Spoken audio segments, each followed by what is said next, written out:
નમસ્કાર વિદ્યાર્થી મિત્રો, સ્વાગત છે આપનું યુથ વિદ્યાકુલની અંદર. 12મા ધોરણનું સામાન્ય પ્રવાહનું રિઝલ્ટ છે જાહેર થયું છે. 12 કોમર્સમાં ઘણા બધા વિદ્યાર્થી મિત્રોએ સફળતા મેળવી છે અને રિઝલ્ટ આવ્યું ત્યારથી જે વિદ્યાર્થી મિત્રોના મને અને જેમી સરને, હાર્દિક સરને બધાને રિસ્પોન્સ જે મળી રહ્યા છે, એમના પર્સનલ મેસેજ આવી રહ્યા છે, એ જોઈને હવે એમને થાય છે કે આખું વર્ષ અમે જે કામ કર્યું છે એની લિટરલી મહેનત ફળી છે, વિદ્યાર્થીઓની મહેનત ફળી છે. અને મારે તમને બહુ આમ ખુશીની લાગણી સાથે કહેવાનું મન થાય છે કે તમને ફ્રેમમાં જે વિડીયોમાં જે વિદ્યાર્થી મિત્ર દેખાય છે, બરાબર, એનું નામ છે યાદવ રાજેન્દ્ર ભાસ્કરભાઈ. એમના પિતા પણ આપણી સાથે છે, ભાસ્કરભાઈ. રાજેન્દ્રના મમ્મી પણ આપણી સાથે છે. મિત્રો, મારે ખાસ વાત તમારી સાથે એ શેર કરવી છે કે આપણી પાસે છે ને બહુ સુવિધાઓના ઢગલા હોય છે. મમ્મી આમ આપણે એમ કે પપ્પા પેન જોઈએ, પપ્પા પેન્સિલ જોઈએ, પપ્પા આમ જોઈએ, પપ્પા તેમ જોઈએ, અને એટ એ ટાઈમ એની સેકન્ડે આપણી પાસે વસ્તુ હાજર થઈ જાય છે. રીઝન એ છે કે પપ્પાની કમાણી સારી છે, ઘરની સ્થિતિ સારી છે. એવા સંજોગોમાં પણ આપણને ભણવામાં તકલીફ પડે છે. એટલે યાદ રાખજો, ખાસ સાંભળજો મિત્રો, હું જે તમારી સાથે સ્ટોરી આજની શેર કરવા જઈ રહ્યો છું, પોસિબલ છે, શક્ય છે કે તમારા અંદરના મનને ઝંઝણાવી દે, અને પોસિબલ છે કે તમે મોટિવેશન તમને મળે. મિત્રો, હું જે તમને વાત કરવા જઈ રહ્યો છું, આ ભાઈ જે ભણે છે, જાણીને મારા રૂવાડા ઊભા થઈ ગયા કે ભાઈ આવી પરિસ્થિતિમાં આટલું બધું રિઝલ્ટ કઈ રીતે પોસિબલ બને. આટલી બધી પ્રોબ્લેમ્સ હોય, આટલી બધી અગવડતા હોય, આટલી બધી પ્રતિકૂળતા હોય, અને છતાં આટલી બધી મહેનત, આટલી બધી સફળતા, આટલો ઊંચો ગોલ કઈ રીતે પોસિબલ બને. તો એ પોસિબલ કરીને બતાવ્યું છે. એટલે મને હંમેશા એવું થતું હતું કે આ તો કઈ રીતે ભેગું થાય, પણ ગોલ ઊંચા હોય ને મિત્રો, એટલે ગમે વસ્તુ પોસિબલ બને.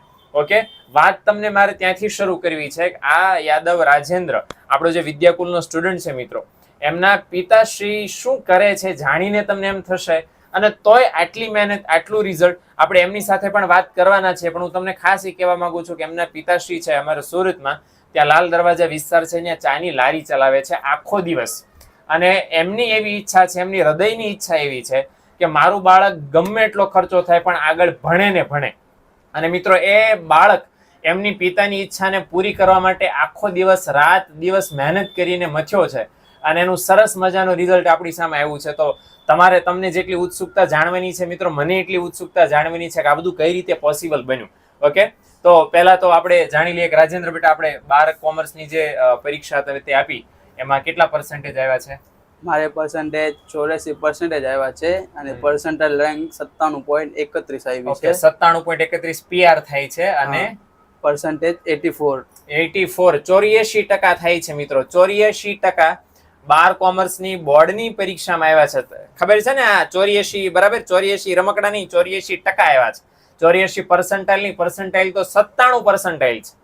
એટલે આટલા બધા ટકા છે, આમાં તો જથ્થાબંધ ટકા આટલા બધા આવ્યા છે, બરાબર. તો આપણે તો ખાસ રહસ્ય જાણવું છે, બરાબર.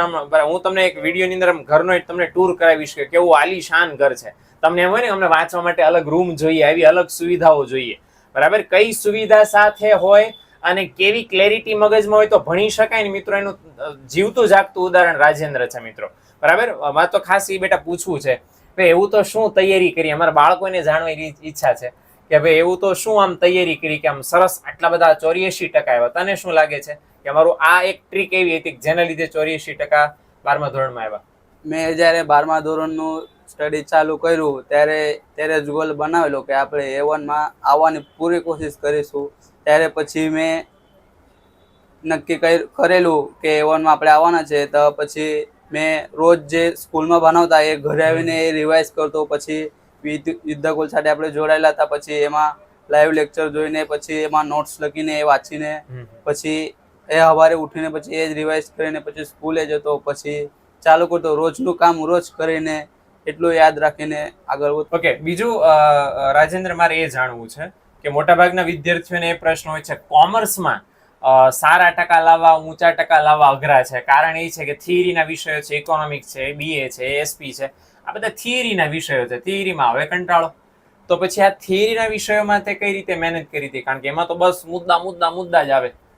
તો થિયરિકલ સબ્જેક્ટમાં અમે યુથ વિદ્યાકુલ અને સ્કૂલમાં નોટ્સ આપતા. પછી યુથ વિદ્યાકુલમાં જે BAના સર અમને મુદ્દાઓની છાવી બનાવી આપતા. એ રીતે મુદ્દા યાદ રાખીને પછી એ યાદ રાખતા. પછી એક્ઝામમાં એ લખતા અને એવી રીતે પાસ કરતા. કોમર્સમાં માર્ક્સ લાવવા એક કંઈ આટલું બી હાર્ડ નથી. આપણે અભ્યાસ જો કરીએ તો એ માર્ક્સ આવી જ જાય છે. ઓકે, એટલે ખાસ તો મિત્રો જો રાજેન્દ્રના કહેવા પ્રમાણે હું જરાક મારું ઉમેરવામાં કે થિયરીના વિષય એવા છે કે જેમાં તમારે રોજનું કામ છે રોજ કરવું પડે. જેમ રાજેન્દ્રએ કીધું એમ કે ભાઈ મેં રોજના મુદ્દા હું રોજ તૈયાર કરતો હતો, રોજ શીખતો હતો, વળી પાછું રિવિઝન એટલું કરતો હતો, તો ફોર શ્યોર સીધી વાત છે કે રિઝલ્ટ છે એટલું આવે જ, બરાબર ને? તો આ તો થઈ થિયરીની વાત. આપણી પાસે બે વિષયો એવા પણ હતા જે ગણતરી વાળા વિષયો હતા, બરાબર ને? એક હતો આંકડાશાસ્ત્ર અને બીજો હતો નામાના મૂળ તત્વો. તો એ આંકડાવાળા વિષયો છે એ કઈ રીતે એની પ્રેક્ટિસ કરી? એ આંકડાવાળા જે સબ્જેક્ટ હતા એમાં અમારે સ્કૂલમાં જે સર ભણાવતા અને પછી ઘરે આવીને એ લેસન કરતા. પછી અકાઉન્ટમાં તે જેમી સર અને સ્ટેટમાં જે હાર્દિક સર શીખવતા એ પછી અમે રિવાઇઝ કરતા અને લખતા. પછી એ દાખલા સોલ્વ કરતા અને પછી આગલા દિવસે એ જ પાછળ જોઈને પછી બીજા દાખલા માટે તૈયાર કરતા. અને મિત્રો ખાસ મને છે ને ગૌરવ એટલું બધું થાય છે કારણ કે આ વિદ્યાકુલનો સ્ટુડન્ટ છે અને લાઈવ લેક્ચર ભરેલા છે અને જોડાયો છે ને આટલું બધું સરસ રિઝલ્ટ લાવ્યો છે. તો મારે એ ખાસ જાણવું છે કે વિદ્યાકુલ છે, આવું ઓનલાઈન ક્લાસ ચાલે છે, એવી તને કઈ રીતે ખબર પડી? એ મેં જ્યારે 11મા ધોરણમાં ભણતો હતો ત્યારે જ્યારે ફાઇનલની એક્ઝામ આવે ત્યારે મેં જરા બીએનું અને ઇકોનું રિવિઝન માટે જરા જોતો હતો વિડીયો. તો યુટ્યુબ પર સર્ચ મારેલું તો યુથ વિદ્યાકુલમાં આવેલું. પછી એમાં નીલકંઠ સર પછી ઇકો બનાવતા. પછી એ મને જરા ફાવ્યું. પછી મેં વિચાર કરેલો 12મા ધોરણમાં આપણે વિદ્યાકુલનું પ્રીમિયમ લઈશું. પછી મારા દોસ્ત મિત્રએ મને કીધું કે આપણે લેવાનું છે. પછી અમે બંને એક પ્રીમિયમ લીધેલું. એટલે પછી ત્યાંથી લેક્ચર ભણવાની ચાલુ થઈ ગઈ. અને રેગ્યુલર લેક્ચર એટેન્ડ કર્યા હતા? હા, રેગ્યુલર. ઓકે. અને એક બીજું તો એ પૂછવું છે ખાસ કે વિદ્યાકુલમાં જોડાયા પછી બરાબર તને શું ફાયદો થયો? કયા કયા ફીચર વિદ્યાકુલના તે ઉપયોગ કર્યા ભણવા માટે? વિદ્યાકુલમાં જોડાયા પછી મેં જે ડાઉટ્સ ક્વેરી આવતી પછી અમારા સરને પૂછતો. પછી વિદ્યાકુલમાં ગ્રુપ હતો, એ ગ્રુપમાં મેં ક્વેરી નાખતો. પછી એ ક્વેરી પછી સોલ્વ થઈને આવતી. એવી રીતે હેલ્પ થયેલી વિદ્યાકુલે. ઓકે. અને એવું કોઈ હતું કે એક્ઝામ વખતે ખાસ તૈયારી વિદ્યાકુલ તરફથી કઈ આવેલી? હા, એક્ઝામ વખતે વિદ્યાકુલ તરફથી બહુ ખાસ તૈયારી આવેલી. પછી એક્ઝામ વખતે રાતના સર લાઈવ ક્લાસીસ બી લેતા, આઈએમપી મોસ્ટ આઈએમપી. પછી દિવસે જ્યારે જે દિવસે એક્ઝામ હોય એ દિવસે સવારે સર સેક્શન A B ની તૈયારી કરાવતા. પછી એ આવતું બી હતા. ઓકે. એટલે ખાસ તો મિત્રો આ મેં એટલા માટે ક્લિયર કર્યું છે તમારી માટે કારણ કે વિદ્યાકુલમાં લાઈવ લેક્ચર પણ લઈએ છે. એક્ઝામ બોર્ડની પરીક્ષા આવે ત્યારે છે આખા સિલેબસનું મેં રિવિઝન કરાવીએ છીએ અને સાથે વળી પાછા 5 પેપરના સોલ્યુશન કરાવીએ છીએ. એટલે વધારે ને વધારે બેટર ને બેટર ફાયદો થાય. બીજું એક તો ખાસ એ કહેવાનું અમારે પૂછવાનું બેટા ભાઈ કદાચ લાઈવ લેક્ચરમાં તું ન જોડાઈ શક્યો તો પછી લેક્ચર એટેન્ડ કરવાની ટ્રાય કરી હતી કે ભાઈ ચલો આજ લાઈવ લેક્ચર નથી જોડાવાનો તો કાંઈ વાંધો નહીં, પડ્યું. એ જો લાઈવ લેક્ચરમાં ન જોડાયો તો પછી મેં રેકોર્ડેડ લેક્ચર આવતા. પછી રેકોર્ડેડ લેક્ચર જોઈ લેતું. જો એમાં કોઈ ક્વેરી આવતી તો પર્સનલમાં સરને મેસેજ કરીને ક્વેરી પૂછતો. ઓકે. એટલે in short live lecture attend ન થયો તો રેકોર્ડેડ લેક્ચર અને એમાં ડાઉટ સોલ્વ સરને પૂછી લેવાના. એક મારે તમારી સાથે મિત્રો એ સૌથી શ્રેષ્ઠ વસ્તુ જે મને રાજેન્દ્ર પાસેથી જાણવા મળી છે, બરાબર? હું 12મું પાસ કરું, તમે 12મું પાસ કરો કે 12મું હજી પ્રવેશ્યા છીએ તો મારું તમારું મોટિવેશન હોય કે આપણે સારા ટકા લાવવા છે. સારા ટકા લાવે ને પછી સારી કોલેજ ભણશો ને આમ ભણશો ને તેમ ભણશો ને. રાજેન્દ્રનો ગોલ શું છે ખબર છે? આપણે રાજેન્દ્ર પાસેથી જાણીએ. 12 કોમર્સ બેટા પાસ કર્યું તો 12 કોમર્સ પછી તારે કયો કોર્સ કરવાની ઈચ્છા છે? 12 કોમર્સ પછી મારે CA કરવાનું છે અને પછી બીકોમ મારે એક્સટર્નલમાં કરવાનું છે. એટલે CA વિથ બીકોમ કરવાનું બંને. અને આ ભાઈ એવું નથી કે સાહેબ એ તો ખાલી બોલે. CA માં એડમિશન લઈ લીધું છે અને CA ની તૈયારી શરૂ થઈ ગઈ છે.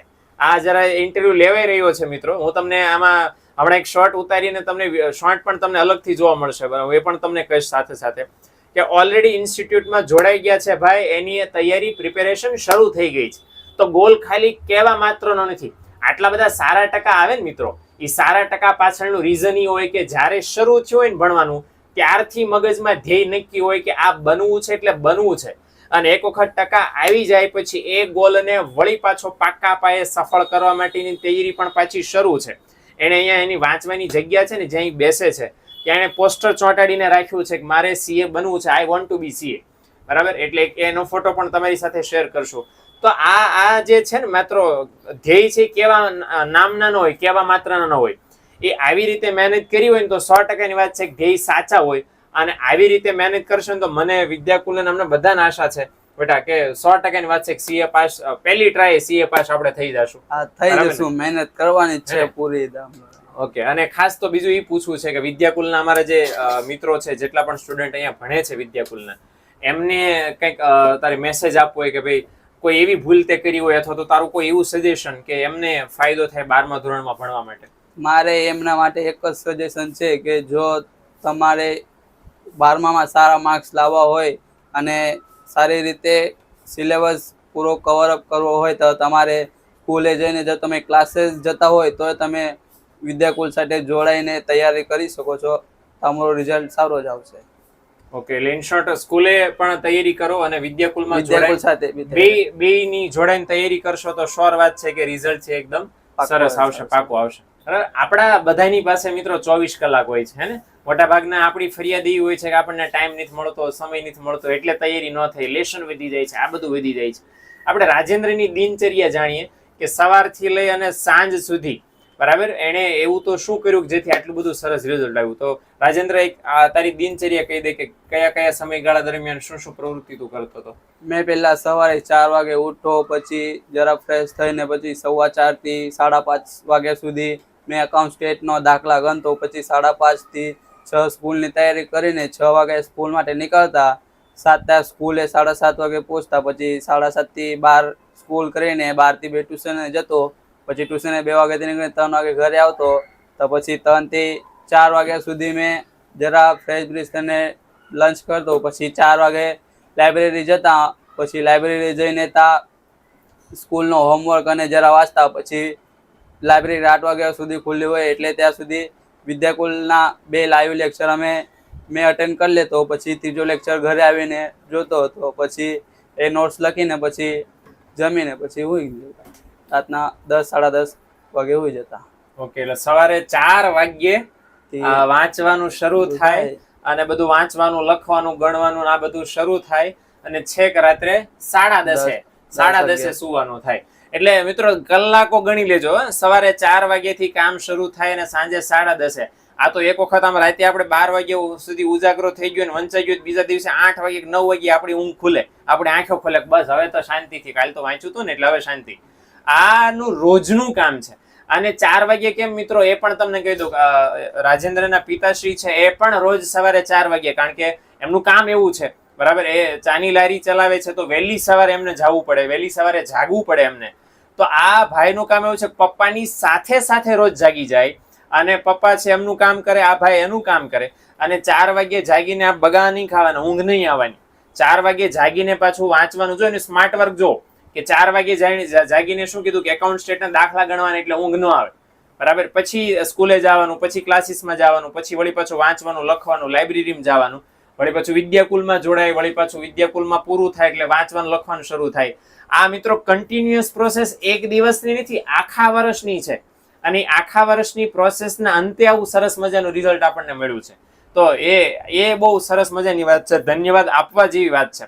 તો જરાક તમે આમાંથી શીખ લેજો. 1 કલાક વાંચીને કે 2 કલાક વાંચીને બોર્ડમાં સારા ટકા ન આવે. તમારામાં જેટલી કેપેસિટી છે ને એ કેપેસિટી પૂરેપૂરી નાખી દો ને તો સારા ટકા આવશે મિત્રો.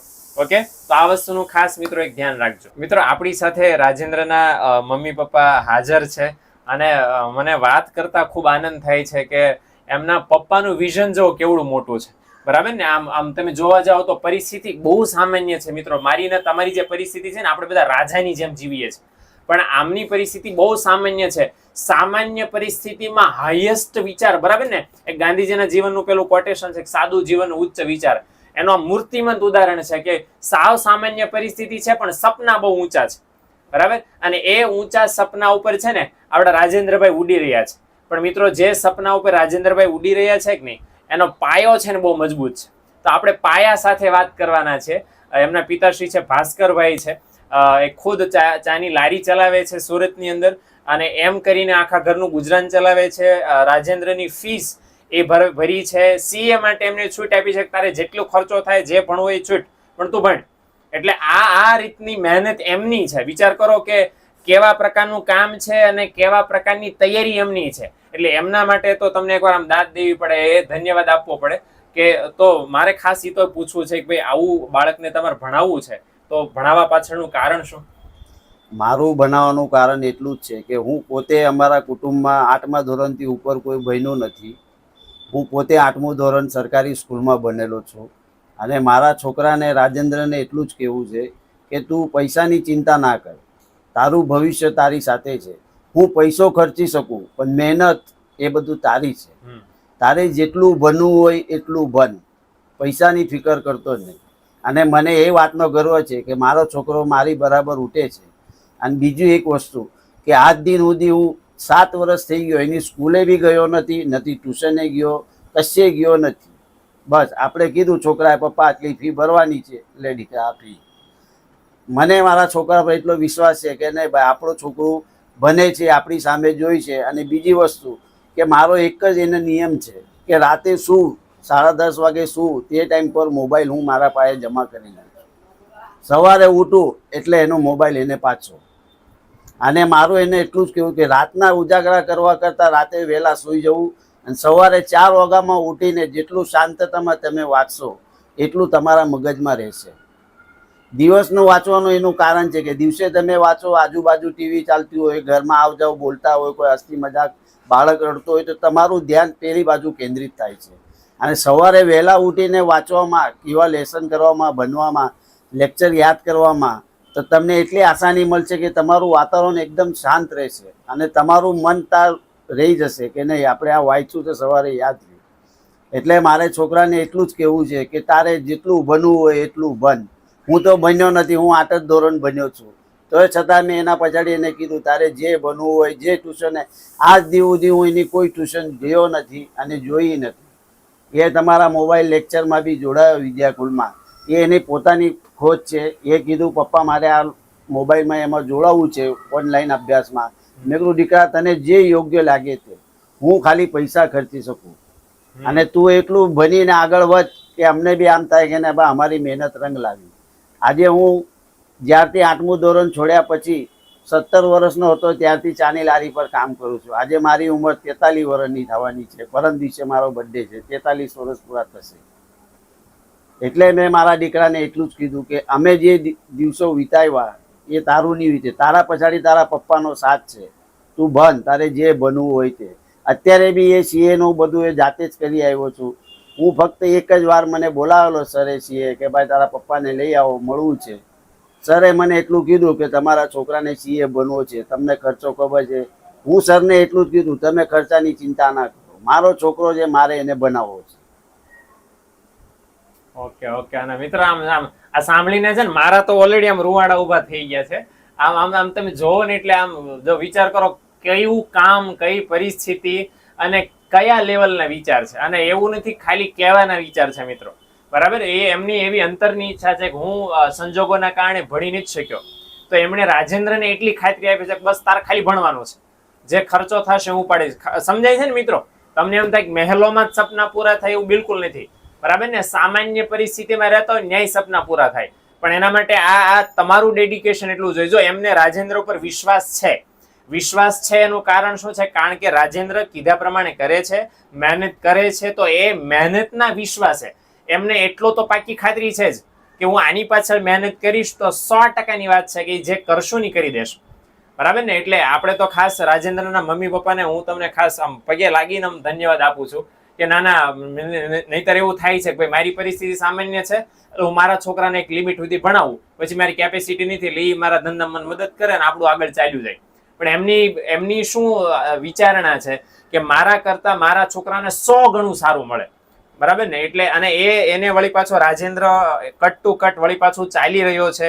ઓલરેડી સીએમ એડમિશન લઈ લીધું છે અને સરસ મજાની મહેનત કરી રહ્યો છે. એટલે આપણે આખા ઘરને, આખી ફેમિલીને અમારે ધન્યવાદ દેવા છે કે આવું સરસ મજાનું મહેનતનું દ્રષ્ટાંત છે સાહેબ તમે પૂરું પાડી રહ્યા છો.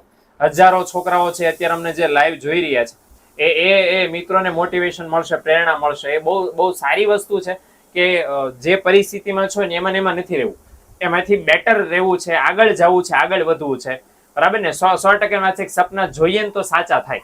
ઓકે. આમ તો બહુ ઝાઝું કેવું છે પણ અહીંયા સમય મર્યાદાને કારણે અહીંયા હું ખાસ પૂરું કરું છું. પણ મિત્રો યાદ રાખજો કે શું પરિસ્થિતિ છે તમને જાણવા મળી હશે, અને એ માછી આગળ નીકળીને આવ્યા છે, તો જો આ આવી શકતા હોય તો તમારી પરિસ્થિતિ બહુ સારી છે, બરાબર ને? જો રાજેન્દ્રથી થઈ શકે તો તમારાથી કેમ ન થઈ શકે? થઈ શકે ને સર, થઈ શકે. કોઈ ભાજી મૂળા નથી, કોઈ બહુ મોટો રોકેટ સાયન્સ નથી. પહેલા દિવસથી, પહેલા વર્ષથી એક્ઝેક્ટ મસ્ત તૈયારી કરો તો 100%ની વાત છે કે ટકા આવશે. તમે ધારેલો ગોલ છે તમારો ફિક્સ કરી શકશો. અને બીજી વસ્તુ વાત કે રાજેન્દ્રને 84% આવ્યા ને, એની પાછળનું રીઝન શું છે ખબર? એમનું મોટામાં મોટું મોટિવેશન છે એમનું હતું પપ્પા. ઓકે, મોટા મોટું મોટિવેશન પપ્પા, મમ્મી. અને ત્રીજું મોટિવેશન કયું? એનો CA નો ટાર્ગેટ. તો યાદ રાખજો મિત્રો, તમને એમ થાય કે વાંચવા બેસીએ છે અને હજી મન નથી થતું, કંટાળો આવે છે, તો એના માટે તમારી પાસે મોટિવેશન હોવું જોઈએ. આના લીધે મારે વાંચવું છે, આ કરવા માટે મારી પાસે વાંચવાનો ગોલ છે, આટલા ટકા મારે લાવવા છે.